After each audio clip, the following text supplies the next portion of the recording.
주님이 가르쳐 주신 기도는 우리가 기도하되 나의 필요를 위해서 먼저 기도하기보다는 먼저 하나님을 위해서 기도하라. 그것이 우선돼야 한다. 이것을 우리에게 가르쳐 주었습니다. 그 첫 번째가 하나님의 이름이 거룩히 여김을 받으시도록 기도하고, 두 번째가 오늘 하나님의 나라가 임하시기를 위해 기도하라는 것입니다. 이 하나님의 나라가 임하시기를 위해 기도한다. 이 하나님의 나라라고 하는 것은 우리가 되게 우리 천국이라 그러죠. 천국 하면 무슨 생각이 듭니까? 예? 죽은 다음에 가는 나라. 뭐 이게 우리 한국 사람들의 천국에 대한, 이 천국이 하나님 나라입니다. 한자로 천국이고 성경에는 하나님의 나라 이렇게 기록이 되어져 있습니다. 천국 하면 우리가 되게 생각하기를 죽은 다음에 우리 성도들을 위해서 예비하신 그런 나라, 죽으면 우리가 가는 나라 이렇게 생각되어지는데, 그러다 보니까 이 하나님 나라에 대한 생각이 여기에서 저곳으로 공간적인 이동이나 죽은 다음에 가는 시간적인 그런 개념으로 하나님 나라를 이해하는 경향이 너무나 많이 있습니다. 물론 그것이 우리에게 약속되어진, 우리 성도에게 약속되어진, 죽은 다음에 우리에게 약속되어진 소망입니다. 그러나 그것만이 아니라 하나님의 나라는 시간과 공간의 영토의 개념으로서의 하나님의 나라가 오늘 성경에 주님이 우리에게 가르쳐 주신 나라가 임하시기를 기도하라는 그 기도의 내용은 아닙니다. 이것은 어떤 공간과 시간적인 영토의 개념으로서의 하나님 나라가 아니라 누가 다스리느냐 주권의 개념입니다. 그러니까 그곳이 어디든지 간에 우리가 사는 이 세상이든 아니면 우리가 죽은 다음에 가는 천국이든 하나님의 다스림과 지배가 있다. 그러면 그곳은 하나님 나라가 되는 것입니다. 그런 의미에서 주님은 우리가 죽으면 죽은 다음에 가는 하나님 나라만이 아니라 지금 이곳에 임하시는 하나님의 나라를 위해서 기도하라. 하나님 나라가 우리의 삶 속에 임하시기를 위해 기도하라. 이렇게 가르치셨습니다. 그 의미가 뭐냐? 첫째 따라서 합니다. 하나님, 나를 다스려 주시옵소서. 하나님, 나를 다스려 주시옵소서. 나라가 임하기를 기도한다는 것은 하나님 나를 다스려 주시옵소서, 이렇게 하나님의 다스리심, 왕으로서 하나님이 나를 다스리시고 지배하시기를 위해서 기도하라는 것입니다. 우리나라 기독교 역사상 초창기 부흥사였던 이성복 목사님이 6.25 때 목포에서 부흥회를 인도하시다가 공산당에게 붙잡혔습니다. 그런데 이 목사님이 끌려가서 고문을 당하고 핍박을 받는데도 남을 원망하는 그런 말을 하거나 아니면 두려워하거나 슬퍼하지 아니하고 오히려 감사하면서 평안하고 기뻐했습니다. 그래서 이런 모습을 지켜보던 한 공산당원이 아주 냉소적인 표정을 지으면서 목사님에게 이렇게 물었습니다. 영감, 나한테 천국 좀 보여줄 수 있나? 목사님은 발길에 채이면서 예, 보여드리지요. 이렇게 대답을 했습니다. 그러자 이 공산당원이 죽어서 가는 천국 말고 지금 당장 보여주란 말이야 하고 또 발길로 걷어찼습니다. 이때 이 목사님은 천국 본점이야 내 소관이 아니니까 보여드릴 수 없지만은 지점이야 내가 보여드릴 수 있지요. 그 천국 지점이 바로 제 마음입니다. 내 마음에 천국이 있습니다. 이렇게 말했다고 합니다. 우리의 마음에 주님이 통치하신다. 주님이 왕으로서 내 마음을 주관하시고 다스리신다. 그러면 그곳이 비록 고문을 당하고 핍박을 받는 자리라고 할지라도 그것이 천국이 되는 줄 믿으시기를 바랍니다. 마태복음 12장 28절 말씀입니다. 그러나 내가 하나님의 성령을 힘입어 귀신을 쫓아내는 것이면 하나님의 나라가 이미 너희에게 임하였느니라. 하나님의 나라가 이미 너희에게 임하였다. 이 말씀은 하나님의 나라가 죽은 다음에 가는 공간적이고 시간적인 개념만이 아니라 그것이 어디든지 간에 우리의 마음이든 우리가 살아가는 삶의 터전이든 가정이든 교회든 나라든 그곳에 하나님이 왕으로서 다스리신다. 그러면 그곳이 어디든지 간에 그곳이 곧 하나님의 나라다. 이런 말씀입니다. 그러니까 오늘 내 마음속에 우리 하나님이 나를 다스리신다. 그러면 내 마음이 곧 천국이고 우리의 가정에 남편이나 아내나 자식이 주인이 아니라 하나님이 왕이요 주인으로서 우리 가정을 다스리셔서 모든 가족원들이 왕이신 하나님의 다스리심을 받아서 그 말씀 따라서 순종하며 살아간다. 그러면 그 가정이 곧 천국이 되는 것이고 교회가 그저 머리 되시는 우리 주님만이 교회의 주인이 되어서 교회를 다스린다. 사람들의 뜻이나 사람들의 생각이 아니라 머리 되시는 주님의 뜻을 따라서 교회가 다스려진다. 그러면 바로 이 교회가 천국이 되는 줄 믿으시기를 바랍니다. 우리가 잘 아는 찬송가 438장 내 영혼이 은총 입어 3절 가사입니다. 높은 산이 거친 들이 초막이나 궁궐이나 내 주 예수 모신 곳이 그 어디나 하늘나라. 할렐루야 찬양하세 내 모든 죄 사함받고 주 예수와 동행하니 그 어디나 하늘나라. 할렐루야. 그것이 높은 산이냐 거친 들이냐 초막이냐 궁궐이냐 상관이 없습니다. 내 주님 모신 곳이라면 예수가 나의 주님으로 내 삶을 다스리는 곳이라면 그곳이 곧 하늘나라라고 하는 고백의 찬양입니다.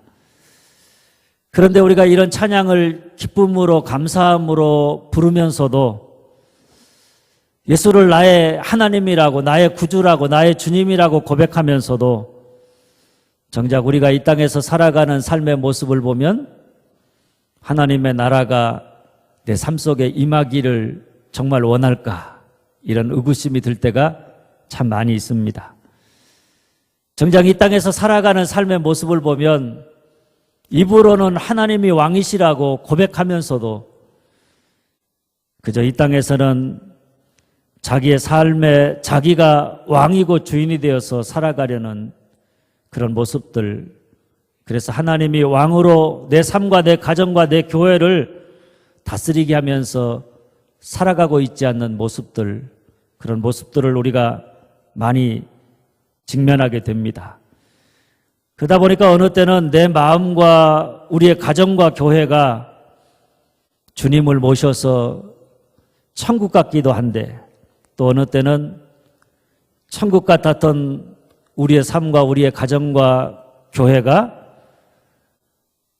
자기 뜻과 고집과 혈기가 앞서서 천국이 아니라 뭐가 되는가 하면 지옥이 되기도 하는 것을 경험하게 됩니다. 교회나 가정이나 내 마음이나 천국이 지옥이 되는 이유는 다른 게 아니라 누가 내 마음을, 누가 우리 가정을, 누가 우리 교회를 다스리고 있느냐, 누가 왕이냐, 그 한 가지 사실이 뒤바뀌어진다. 하나님이 왕이 아니라 사람이 왕 노릇하면서 하나님의 자리를 대신하려고 한다. 그 순간부터 천국 같았던 내 삶, 천국 같았던 우리 가정, 천국 같았던 우리 교회가 한순간에 지옥으로 변화하게 되는 줄 아시기를 바랍니다. 그래서 데이비드 팀스라고 하는 사람은 당신의 나라가 임하시옵소서라는 이 기도를 뒤집으면 한번 따라서 합니다. 내 나라가 끝나게 하옵소서. 내 나라가 끝나게 하옵소서. 당신의 나라, 하나님의 나라가 임하시옵소서라고 하는 기도는 다른 말로 하면 내 나라가 끝나게 하옵소서, 이런 기도가 된다는 이야기입니다. 그렇습니다. 예수 믿는 사람은 자신의 나라를 이루고자 하는 사람이 아니라 자신의 나라를 포기하고 하나님 나라를 소망하는 사람이 예수 믿는 사람입니다. 이 땅에서 하나님 나라의 시민으로 살아가는 사람입니다. 그리고 이것은 한 번에 이룰 수 없는 일이기에 우리가 매일 매 순간순간마다 주님 내게 임하셔서 왕으로서 나를 다스려 주시옵소서, 우리가 순간순간마다 내가 왕 노릇하려고 하는 그런 순간순간마다 이렇게 매일 기도해야 하는 줄 믿으시기를 바랍니다. 그리고 여러분 어떻습니까? 우리가 임하시기를 기도해야 하는 하나님의 나라는, 한번 따라서 합니다. 의와 평강과 희락이다. 의와 평강과 희락이다. 로마서 14장 17절입니다. 하나님의 나라는 먹는 것과 마시는 것이 아니요 오직 성령 안에서 의와 평강과 희락이라. 하나님의 나라는 뭐가 아니냐? 먹는 것과 마시는 것이 아닙니다. 이 말은 하나님의 나라는 먹는 것과 마시는 것과 같은 인간의 필요와 욕구가 충족되어지는 그런 상태, 그것이 곧 하나님의 나라는 아니다는 이야기입니다. 그러니까 하나님의 나라가 임했다, 예수가 내 삶 속에 임하셔서 나를 다스리신다, 성령이 내 삶을 주관하신다, 그렇다고 내가 늘 건강한 것도 아니고 늘 부자가 되는 것도 아니고 내가 계획한 일들이 다 잘 되는 것도 아니라는 이야기입니다. 그런 것과 상관없이 그런 것은 그럴 수도 있고 그렇지 않을 수도 있다는 것입니다. 못 먹고 못 살고 성공하지 못하고 병들었다고 해서 하나님의 나라가 내게 임하지 않은 것이 아니다, 이런 말씀입니다. 그렇다고 잘 먹고 잘 살고 건강하고 성공했다고 무조건 하나님의 나라가 임했다, 이렇게 말해서도 안 된다는 이야기입니다. 중요한 것은 뭡니까? 의와 평강과 희락입니다. 의와 평강과 희락이 있으면 그것이 곧 하나님의 나라인 줄 믿으시기를 바랍니다. 의가 뭡니까? 성경에서 의라고 하는 것은 관계적 의미입니다. 끊어졌던 관계가 회복되어진 상태, 그것을 의라 이렇게 이야기합니다. 하나님과 우리의 관계가, 끊어졌던 관계가 회복되어서 옳게 되었다, 또 나와 다른 사람들과의 관계가 옳게 되었다, 그리고 나와 나 자신과의 관계가 회복되었다, 이런 것을 의라고 말합니다. 그리고 그렇게 관계가 좋아졌을 때 우리 마음에 찾아오는 게 뭔가 하면 평강입니다. 관계가 깨어지면 한순간에 평강도 깨어지지만 관계가 회복되어지면 한순간에 우리의 삶에 찾아오는 게 평강입니다. 그리고 평강과 더불어서 우리에게 주어지는 게 뭐냐면 기쁨입니다. 그러니까 천국은 하나님과 나하고 사이가 좋아서 죽고 못 살고, 그래서 매일 우리의 입에서 하나님을 향해서 뭐라고 고백합니까? 네, 하나님 사랑합니다. 한번 따라서 합니다. 하나님 사랑합니다. 몇 번이나 이렇게 고백하며 사시나요? 네? 하나님은 인격적이신 분이잖아요. 하나님과 우리의 관계가 인격적인 관계잖아요. 우리가 살아가면서 참 어떤 분들 그런 얘기 많이 듣습니다. 나는 사랑한다는 말을 너무 듣고 싶은데 내 상대방이 나한테 그 말을 하지 않아서 너무나 서운하다고 그 마음을 상처로 안고 살아가는 사람들도 많이 있습니다.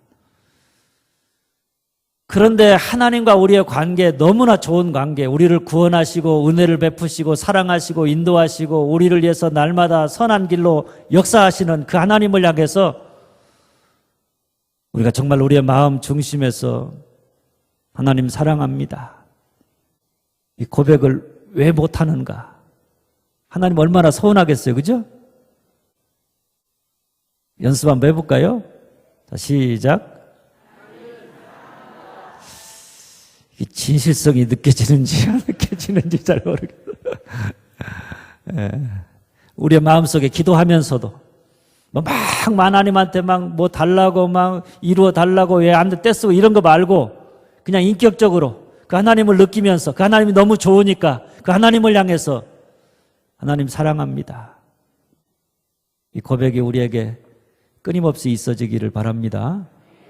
우리가 많이 듣는 말이 뭐예요? 하나님 앞에 예배 드릴 때, 성경 읽을 때, 찬송할 때, 기도할 때 하나님으로부터 가장 많이 듣는 말이 뭐예요? 예? 내가 너를 사랑한다는 거잖아요. 그죠? 예? 여러분 다른 것 때문에 우리가 힘을 얻는 게 아니라 우리가 예배드리면서 기도하고 찬송 부르고 또 하나님의 말씀을 읽고 들을 때마다 우리가 하나님에게서 듣는 음성은 뭐냐면 내가 너를 사랑한다는 거예요. 내가 어떻게 했든지 상관없이 못난 내 모습과 상관없이 늘 실패하는 내 모습과 상관없이 죄악 속에서 벗어나지 못하는 내 모습과 상관없이 변함없이 내가 너를 사랑한다. 너는 내 사랑하는 아들이다, 딸이다. 이 음성을 우리가 들어야 되고 그 음성을 듣는 한 우리가 모든 것들을 다 넉넉히 이겨나갈 수 있는 줄 믿으시기를 바랍니다. 그리고 내가 만나고 관계하는 사람들이 누구이든지 간에 그 사람들과의 사이가 좋아서 항상 만나면 즐겁고 기쁘고 그러면 그것이 곧 천국이잖아요. 그죠? 그리고 또 어때요? 내가 내 자신을 사랑하는 사랑이 없으면 다른 사람을 사랑하는 것도 참 어렵고요. 하나님을 사랑하는 것도 어려워요.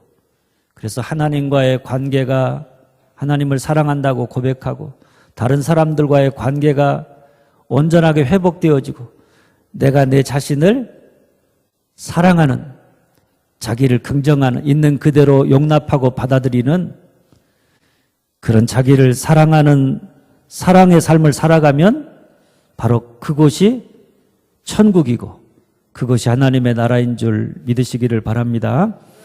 둘째, 그런데 우리가 이렇게 하나님의 다스리심을 받아들여서 의와 평강과 희락의 삶을 살아가려면 우리에게 필요한 것이 있는데 그게 뭔가 하면 한번 따라서 합니다. 회개하고 복음을 믿는다.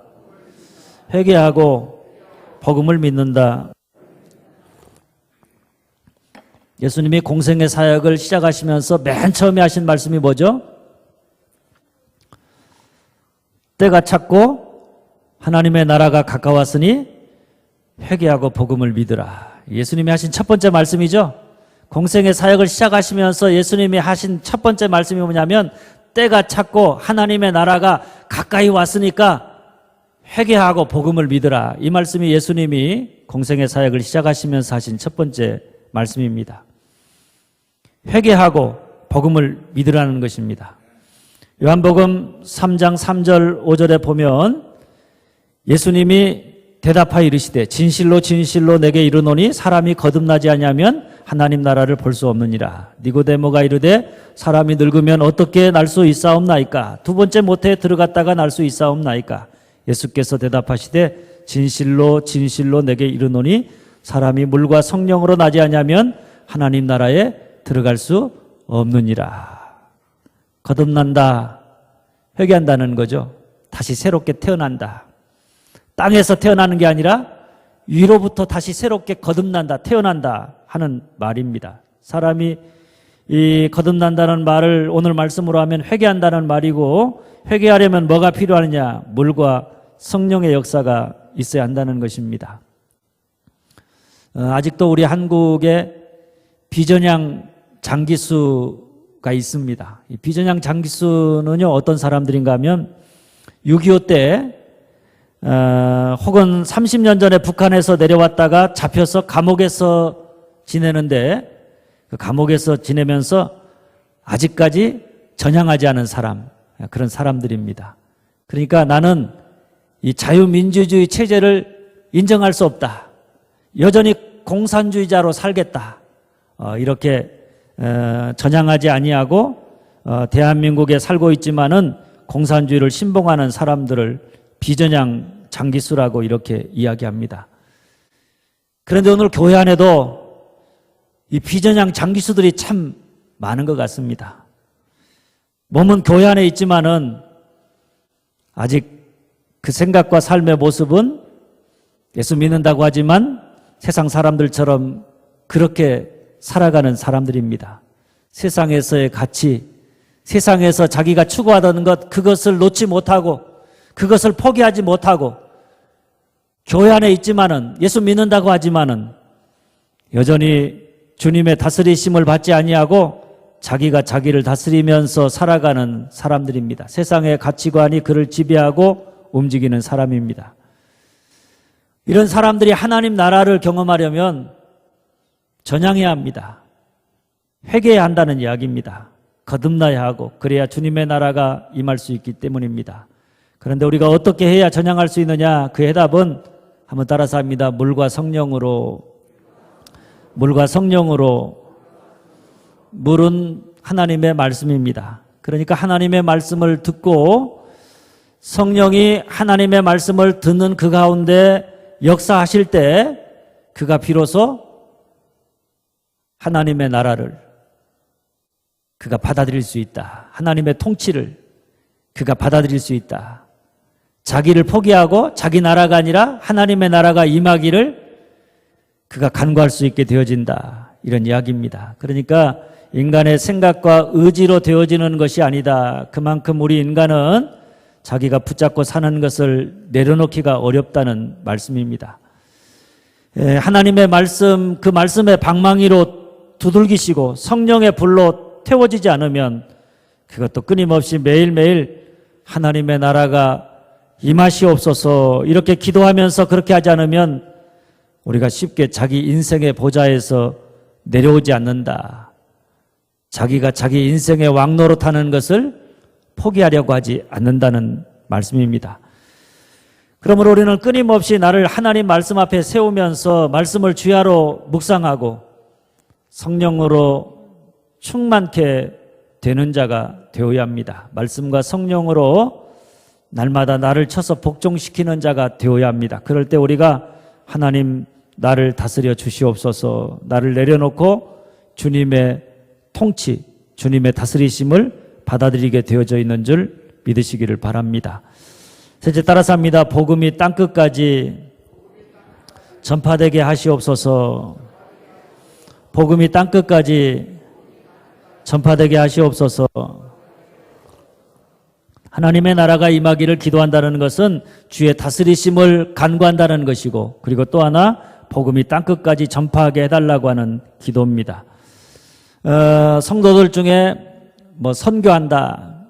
물론 그 선교가 해외 선교도 있고 한국의 선교도 있지만 특별히 먼 나라, 우리와 멀리 떨어져 있는 그 나라에 가서 선교한다. 그러면 많은 사람들이 가까이 있는 이웃과 형제도 아직 다 전도하지 못했는데 무슨 해외 선교냐 이렇게 생각하시는 분도 계실지 모르겠습니다.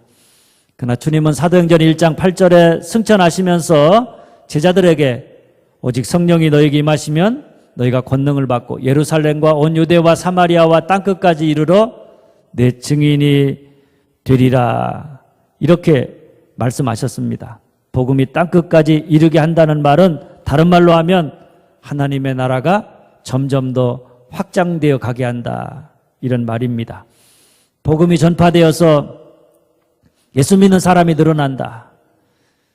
예수 없이 하나님 없이 자기 멋대로 살아가는 사람들이 예수가 필요함을 알고 예수를 구주로 믿고 그 예수에게 자기의 삶의 모든 주권을 내어 맡겨서 주님의 다스리심을 따라 살아간다. 그렇게 되어질 때 점점 더 하나님의 나라가 확장되어져 가고 이 땅에 하나님의 나라가 점점 더 확장되어 임하게 되어져 있는 것입니다. 그런 우리가 하나님의 나라가 임하는 것을 위해서 해야 할 최대 방법은 다른 게 아니라 때를 얻든지 못 얻든지 복음을 전파해야 하는 줄 믿으시기를 바랍니다. 1902년 3년경에 기록에 보면 한국의 선교사 몇백 명이 모여서 기도했는데 그 기도 제목 가운데 하나님 올해 한국 전체에서 예수 믿는 사람 30명만 나오게 하시옵소서 이렇게 기도했다고 합니다. 1902년 3년에 몇 명? 예수 믿는 사람 30명. 선교사는 몇 명? 100명이 모였는데 그들이 기도할 때 뭘 위해 기도했느냐? 이 한국 땅에 예수 믿는 사람 30명만 예수 믿게 해주십시오. 이렇게 기도한 것입니다.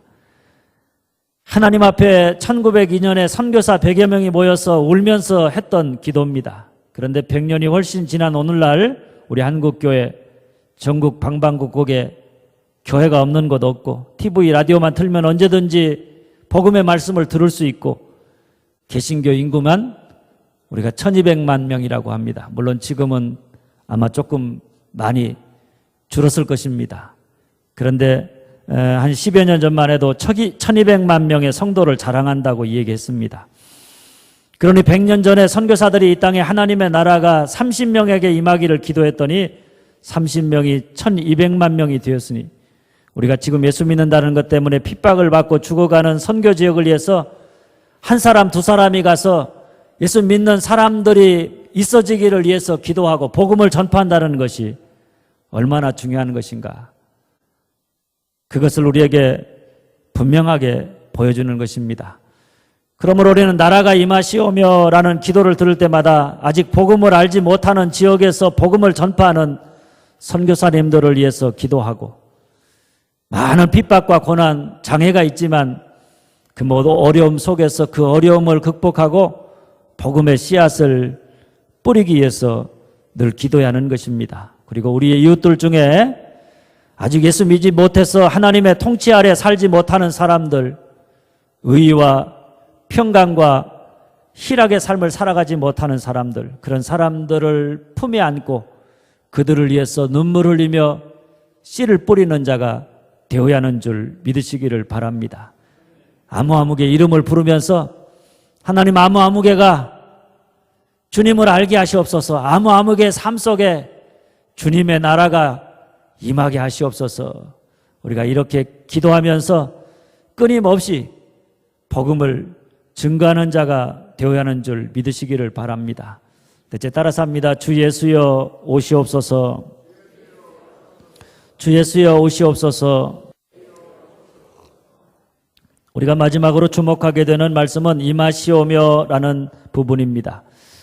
임하시오며라고 하는 부분은 하나님이 임하셔서 하나님이 개입하셔서 역사하기를 간구하는 기도입니다. 계시록 22장 20절 말씀입니다. 이것들을 증언하신 이가 이르시되 내가 진실로 속히 오리라 하시거늘 아멘 주 예수여 오시옵소서. 아멘 주 예수여 오시옵소서. 이것을 마라나타 이렇게 말하죠.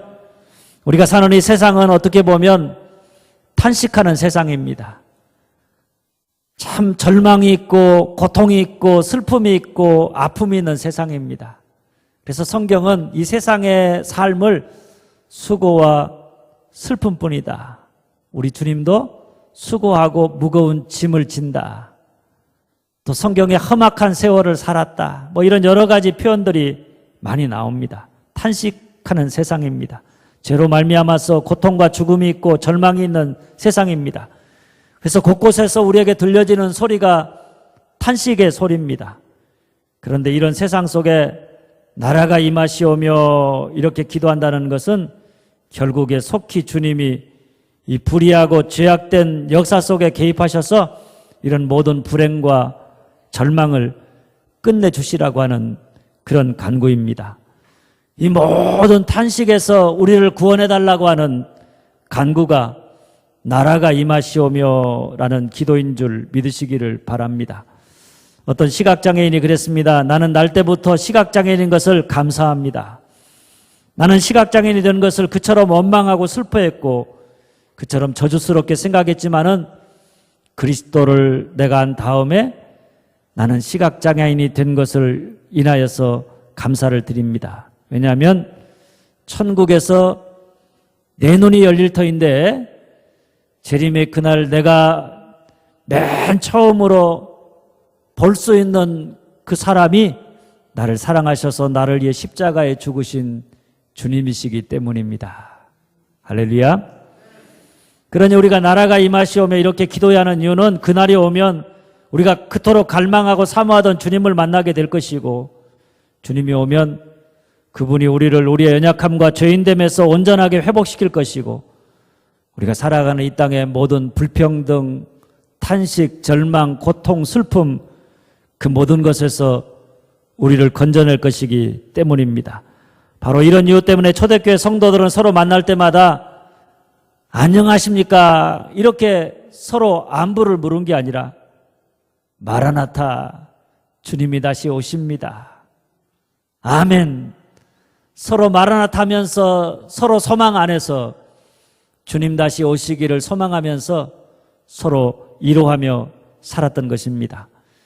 그뿐 아니라 그냥 우리가 나라가 임하시오며 곧 아멘 주 예수여 어서 오시옵소서 기도하면서 마냥 기다리는 것이 아닙니다. 더 나아가 이 기도는 우리로 하여금 이 죄악된 세상에서 하나님 나라가 임할 수 있도록 그렇게 적극적으로 살아가라.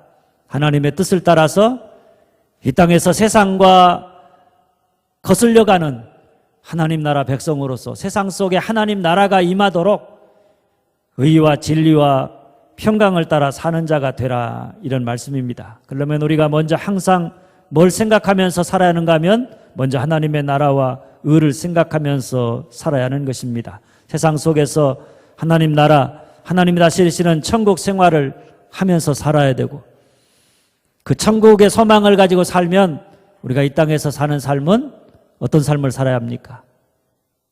나그네처럼 살아야 됩니다.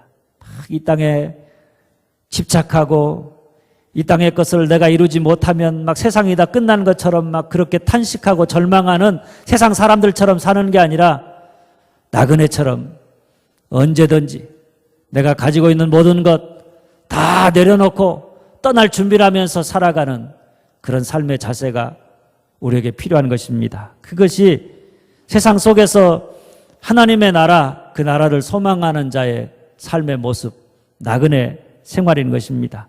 그런 모습을 볼 때 세상 사람들이 우리의 모습을 보고 아, 하나님의 나라는 저런 것이구나. 내가 예수 믿으면 저렇게 살 수 있겠구나. 이런 소망을 가질 수 있도록 천국을 사모하며 흠모할 수 있도록 우리가 세상 속에 하나님의 나라를 보여주면서 사는 자가 되어야 하는 줄 믿으시기를 바랍니다. 사랑하는 여러분, 하나님의 나라는 우리가 죽은 다음에 가는 시간적인 개념이나 공간적인 개념의 어떤 영토로서의 개념이 아니라 하나님의 나라는 주권적인 개념입니다. 누가 다스리냐? 하나님이 다스리시는 상태, 그곳이 어디든지 바로 그곳이 하나님의 나라라는 이야기입니다. 그러니까 나라가 임하시오며 이 기도는 다른 게 아니라 한번 따라서 합니다. 하나님 나를 다스려 주시옵소서. 하나님 나를 다스려 주시옵소서. 둘째, 복음이 땅끝까지 전파되게 하시옵소서. 복음이 땅끝까지 전파되게 하시옵소서. 셋째, 주 예수여 오시옵소서. 주 예수여 오시옵소서. 오늘도 이렇게 하나님의 나라를 위해 기도하되 하나님 나를 다스려 달라고, 하나님이 왕으로 나와 내 가정과 내 교회와 내 나라를 다스려 달라고 우리가 기도할 뿐만 아니라 복음이 땅끝까지 전파되어서 주님의 뜻이 이 땅에 흥왕할 수 있도록 기도하되 선교사님들과 그들의 선교 사역을 위해서 기도하고 또 주여 어서 오시옵소서 기도함으로 주의 오심을 기다리며 이 땅에서 나그네처럼 주의 영광을 나타내며 살아가는 증인된 삶을 살아가는 자가 되게 해달라고 이렇게 기도하며 살아가는 여러분들이 다 되어질 수 있기를 주님의 이름으로